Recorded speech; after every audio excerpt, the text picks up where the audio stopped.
Seguimos acá en el stand de la Escuela San José, en Educoagro, donde realmente en esta tarde con mucho sol, una tarde muy linda, con una temperatura muy agradable, pero ahora vamos a hablar de suelos.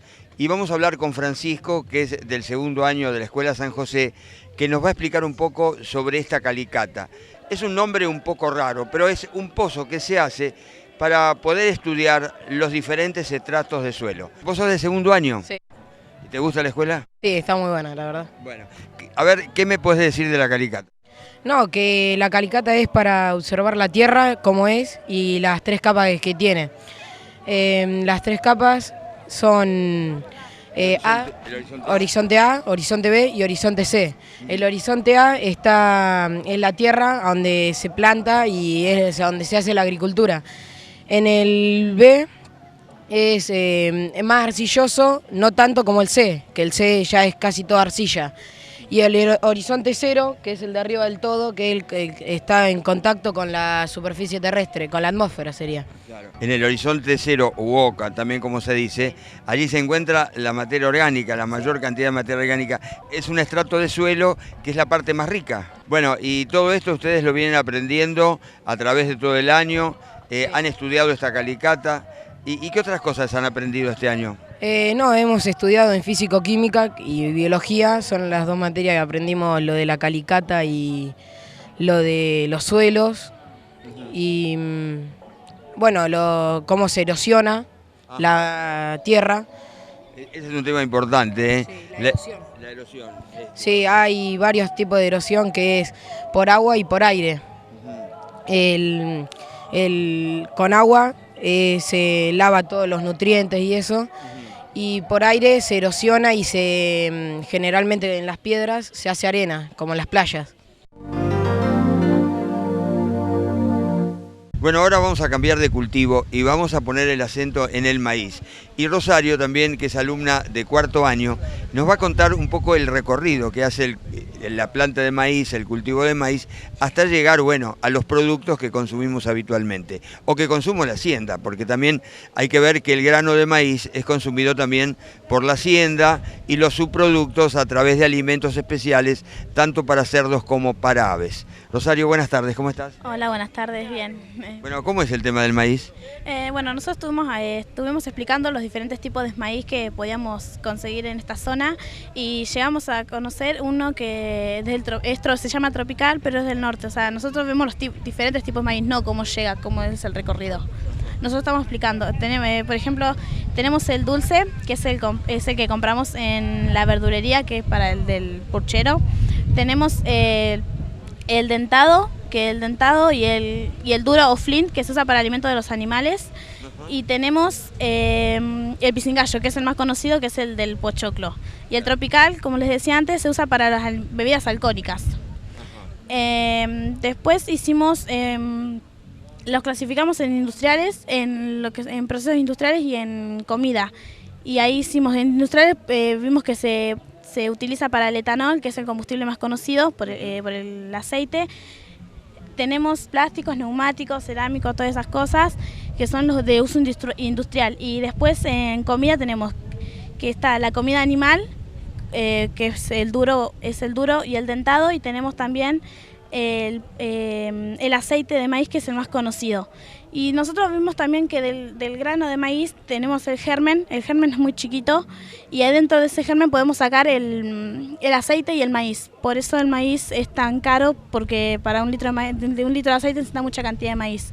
Realmente interesante, y como les comentaba a los otros chicos, ustedes vienen visitantes, gente que está recorriendo la muestra y les preguntan a ustedes cómo es todo este recorrido de las plantas. Claro, sí, a nosotros vienen y se nos acercan y nos preguntan porque dicen que es muy interesante sobre el porcentaje de germinación y a ver el porcentaje, a ver cuánto nos sale. Claro. Y sí, vienen y nos preguntan, vino gente de Linda también a preguntarnos cómo era y nos dieron charlas también y está muy bueno. Esto creo que es lo importante de Educoagro, la importancia que tiene esta muestra, donde se le pone el acento a lo educativo.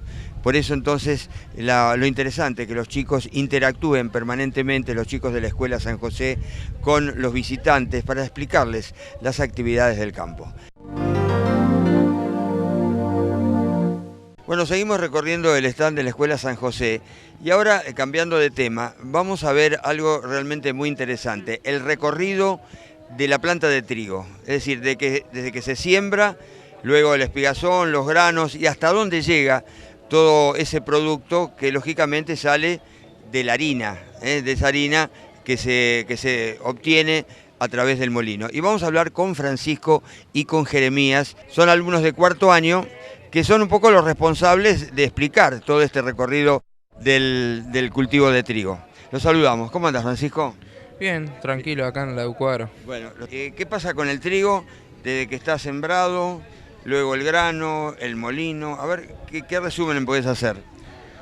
Lo que nosotros hicimos acá en la escuela primero fue sembrar el trigo para la Feria de Ciencia. Ajá. Ya que nos quedó una muestra, fuimos al molino para ya interiorizarnos más en lo que es los tipos de harina y lo que se hace y los subproductos del trigo. Ajá. Bueno, el trigo llega al grano, el grano se muele y de ahí se obtiene la harina. ¿Qué tipos de harinas obtienen entonces en el molino? Obtienen el tipo de harina 3.0 y 4.0 y sémola.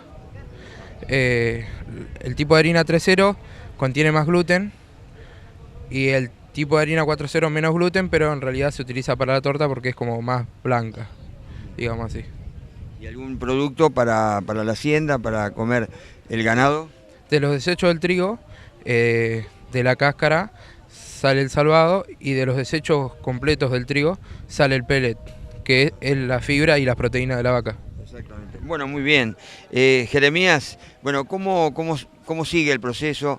¿Qué es lo que qué conocimiento has tomado respecto a este tema? Y de la otra vez cuando fuimos al martes fuimos al Molinos Balcarce, y fuimos a ver todo el proceso de cuando llega hasta que sale y se vende.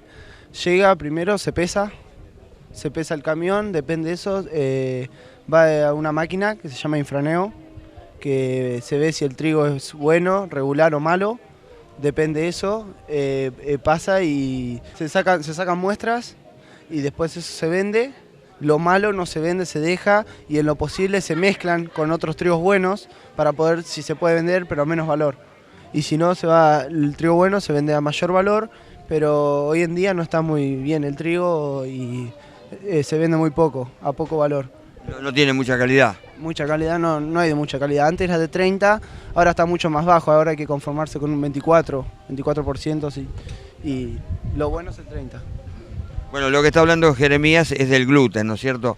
Del porcentaje de gluten que hoy es bajo, porque bueno, la cosecha pasada realmente tuvo problemas en lo que hace a temperatura, humedad y demás. Francisco, ¿y cómo termina todo esto? Pues yo veo acá pan, algunos panes especiales. Claro, la harina sirve para la panificación. Acá estuvo la firma Juan Bodega, ¿no? Sí, estuvo participando, o sea, trajo muestras. Bueno, se nos ha terminado el tiempo, nos vamos. No sin antes sugerirles que consulten nuestra página web www.sudesteagropecuario.com.ar. Muchísimas gracias por su atención. Nos reencontramos la próxima semana con más Panorama Agropecuario. Muchas gracias.